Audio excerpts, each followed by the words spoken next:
In the summer of 2019, a geological survey team from Arizona State University was conducting routine mineral assessments in the remote Superstition Mountains when their ground-penetrating radar detected something that shouldn't have been there. A massive void space nearly 400 feet below the surface, perfectly circular and roughly the size of a football field. But according to every mining record, geological survey, and historical document they could access, no mining operation had ever existed at that location. The team leader, Dr. Maria Vasquez, spent weeks cross-referencing the coordinates with the Arizona Department of Mines and Mineral Resources, the Bureau of Land Management, and even private mining company archives dating back to the 1800s. She found absolutely nothing. No permits, no claims, no evidence that anyone had ever legally excavated anything in that specific area. Yet the radar signature was unmistakable. A hollow space that could only have been created by extensive mining operations, surrounded by what appeared to be a network of smaller tunnels radiating outward like the spokes of a wheel. What Dr. Vasquez had stumbled upon was evidence of one of Arizona's most carefully hidden secrets: the existence of mining operations that don't appear in any official records, mines that were deliberately concealed from public knowledge, and underground workings that continue to generate mysterious phenomena decades after they were supposedly abandoned. Arizona's official mining history is well documented and celebrated. The state built its economy on copper, silver, and gold extraction, creating boom towns and industrial fortunes that shaped the American West.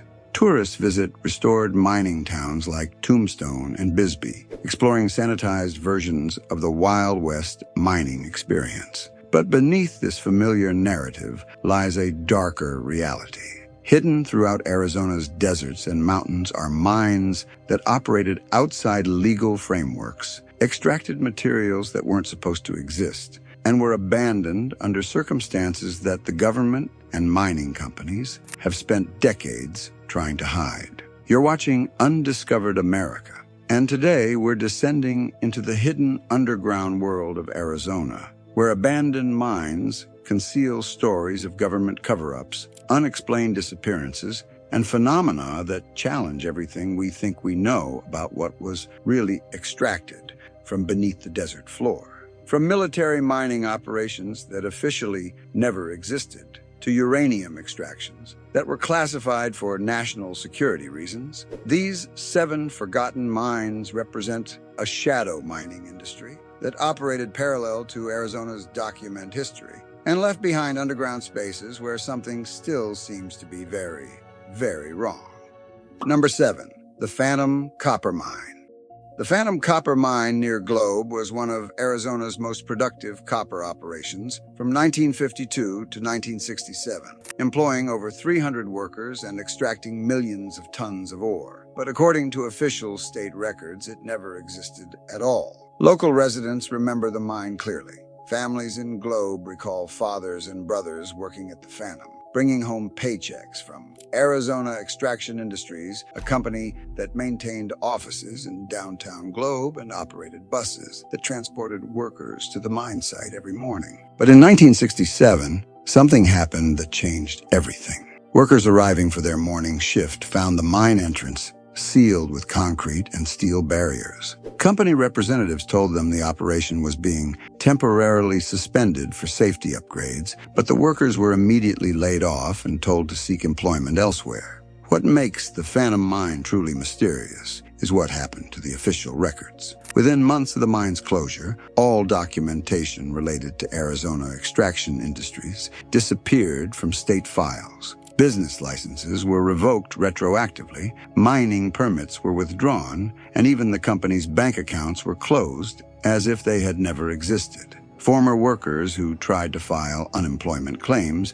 were told that no such company had ever been licensed to operate in Arizona. Men who had worked at the mine for over a decade found themselves unable to prove their employment history because all documentation had been systematically erased. The site where the Phantom Mine operated is now privately owned desert land with no visible evidence that mining ever occurred there. But geological surveys conducted in the 1980s detected massive underground voids consistent with large-scale copper extraction, and ground-penetrating radar shows a network of tunnels extending for miles beneath the desert floor. What was really extracted from the Phantom Mine, and why was its existence systematically erased from official records? Former workers describe ore that didn't look like typical copper deposits, military vehicles that regularly visited the site, and security protocols that seemed excessive for a civilian mining operation. Today, hikers in the area report strange electromagnetic phenomena, unexplained equipment malfunctions, and the persistent sound of machinery operating somewhere beneath their feet. The Phantom Mine may be officially erased, but whatever happened there continues to generate effects that can't be easily explained. Number 6. Silver Bell Underground Complex. Silver Bell was supposed to be a straightforward silver mining operation that closed in 1958 when ore deposits were exhausted. But evidence suggests the mine was actually a cover for classified uranium extraction that supplied America's nuclear weapons program. The official story of Silver Bell is simple. A silver mine operated from 1943 to 1958, employed about 150 workers, and closed when the silver played out. But several factors about Silver Bell's operation don't match typical silver mining patterns. First, the security protocols were unusually strict for a silver mine. Workers were required to pass federal background checks, sign extensive non-disclosure agreements, and submit to regular health monitoring that included blood tests and radiation screening. Second, ore extracted from Silver Bell wasn't processed at local smelters like other Arizona silver operations. Instead, it was loaded onto heavily guarded truck convoys that transported the material directly to federal facilities in New Mexico and Nevada, facilities that were part of the Manhattan Project. Third, the timeline of Silver Bell's operation corresponds exactly with America's need for uranium during the early Cold War period. The mine opened in 1943, just as the U.S. government was desperately seeking domestic uranium sources for nuclear weapons development. But the most compelling evidence comes from health records. Former Silver Bell workers developed cancer and other radiation-related illnesses at rates far higher than typical mining populations. When these workers tried to access compensation through federal programs for radiation-exposed workers, they were told that Silver Bell wasn't on the list of facilities that handled radioactive materials. Today, the Silver Bell site remains off-limits to the public, officially due to ongoing environmental remediation. But the type of remediation being conducted is consistent with uranium contamination rather than silver mining waste. Radiation monitoring equipment is visible throughout the area, and access roads are maintained by federal contractors. Underground, the Silver Bell complex extends far deeper than would be necessary for silver extraction. Seismic surveys detect tunnel networks that reach depths of over 800 feet, with underground chambers large enough to house industrial-scale uranium processing equipment. The workers who spent years extracting what they were told was silver may have actually been mining uranium for America's nuclear arsenal, and the government's refusal to acknowledge their radiation exposure represents one of the most callous cover-ups in Arizona mining history. Number 5. Devil's Canyon Black Site. Devil's Canyon housed a mining operation that was so classified even the workers didn't know what they were extracting. And the mine was abandoned overnight in 1962 after an incident that killed 12 workers and was immediately covered up by federal authorities. Devil's Canyon is located in one of the most remote areas of central Arizona, accessible only by a single dirt road that doesn't appear on most maps. From 1955 to 1962, a highly classified mining operation extracted unknown materials under security protocols. that rivaled nuclear weapons facilities. Workers at Devil's Canyon were transported to the site in windowless buses, worked in isolated sections where they couldn't see the full scope of the operation, and were prohibited from discussing their work even with family members. The material they extracted was unlike anything they had seen before. Crystalline formations that seemed to generate their own faint light and affected electronic equipment in ways that conventional minerals don't. On March 15th, 1962, something went catastrophically wrong. According to the few surviving witnesses, miners working in the deepest section of the complex encountered a pocket of material that reacted violently when exposed to air. The resulting explosion killed 12 workers instantly and contaminated a large section of the underground facility with unknown substances. The government response was immediate and overwhelming. Within hours, Devil's Canyon was surrounded by military personnel who evacuated all surviving workers and sealed the mine entrance with concrete and steel. The families of dead workers were told that their relatives had died in a conventional mining accident, but the bodies were never returned for burial. What makes the Devil's Canyon incident particularly disturbing is how thoroughly it was erased from official records. Death certificates listed the workers as dying in accidents at other mines. Compensation payments to families came from federal agencies rather than mining companies. Today, Devil's Canyon remains under federal control, officially designated as a geological hazard area that's permanently closed to public access. But satellite imagery shows that the site is actively monitored with communication equipment and security measures that suggest something valuable or dangerous remains buried beneath the sealed mine entrance. The 12 workers who died at Devil's Canyon were extracting something that was important enough to justify extreme security measures, dangerous enough to require protective equipment, and sensitive enough that their deaths had to be covered up to protect national security interests. Number 4. Mammoth Mine Incident. Mammoth Mine was Arizona's largest gold operation until 1971, when miners broke through into an underground chamber that contained something so unusual. Federal authorities immediately classified the discovery and sealed the entire facility.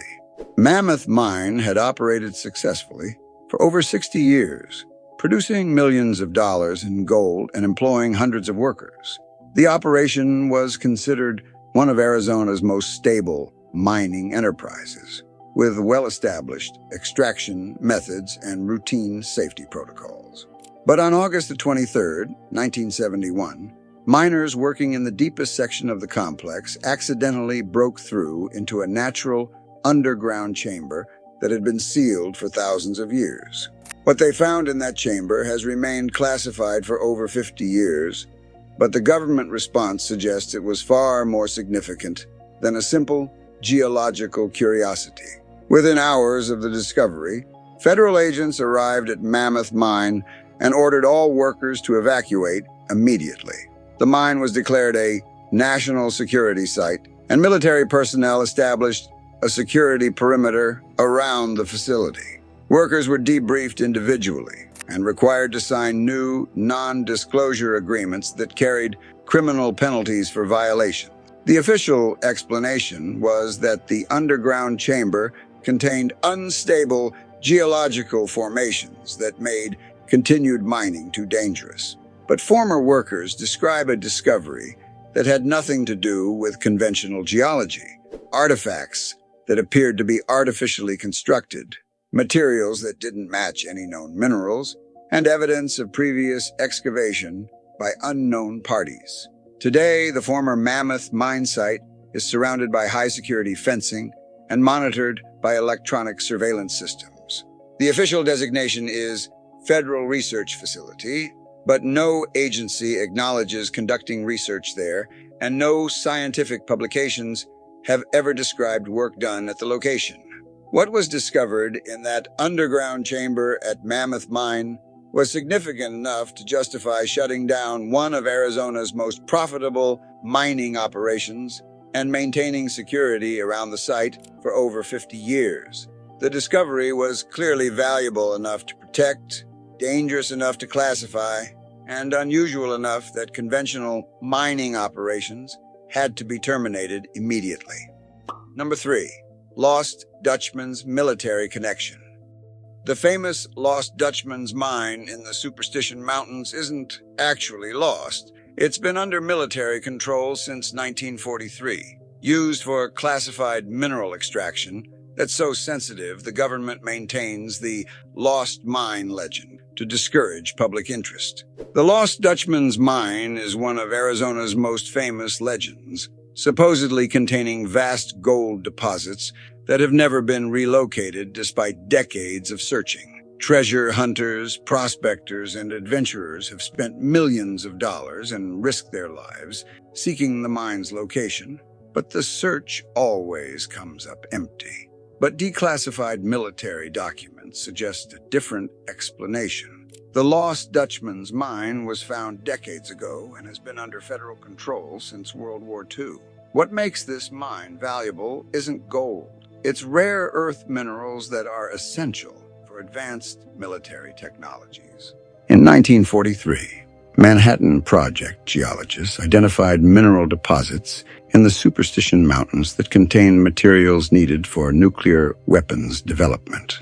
Rather than publicly acknowledge the discovery and risk attracting unwanted attention, the military decided to maintain the lost mine legend while secretly extracting valuable materials. The operation was conducted under cover of geological research and military training exercises that provided justification for restricting public access to large areas of the Superstition Mountains. Workers were brought in under military security clearances and transported to the site in unmarked vehicles. What makes the Lost Dutchman operation particularly sophisticated is how the military used the existing legend to their advantage. By encouraging treasure hunters and maintaining the myth of a lost gold mine, they created a cover story that explained why people occasionally saw equipment and personnel in the area while discouraging serious investigation. The materials extracted from the Lost Dutchman site have been used in radar systems, nuclear weapons, and advanced electronics that give American military forces technological advantages over potential enemies. The operation has continued for over 80 years, making it one of the longest-running classified mining operations in U.S. history. Today, the Superstition Mountains remain largely off-limits to the public, officially to protect the wilderness character of the area. But satellite imagery shows roads, structures, and industrial activity that's inconsistent with wilderness preservation. The Lost Dutchman's mine isn't lost. It's hidden in plain sight, protected by one of America's most enduring treasure hunting legends. Number 2. Bisbee Underground Expansion.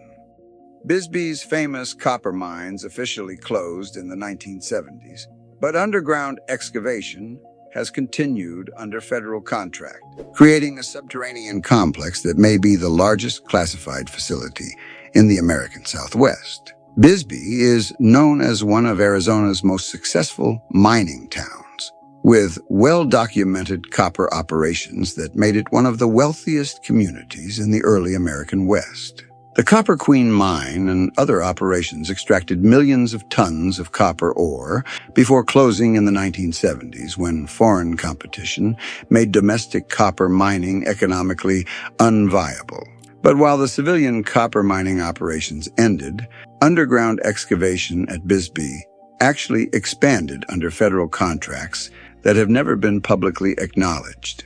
What appears to be a charming former mining town is actually concealing one of America's largest underground military facilities. The evidence for continued excavation is overwhelming. Seismic monitoring equipment detects constant underground activity beneath Bisbee that's inconsistent with natural geological processes. The town draws enormous amounts of electrical power despite having a relatively small population, and communication equipment throughout the area suggests operations that have nothing to do with tourism.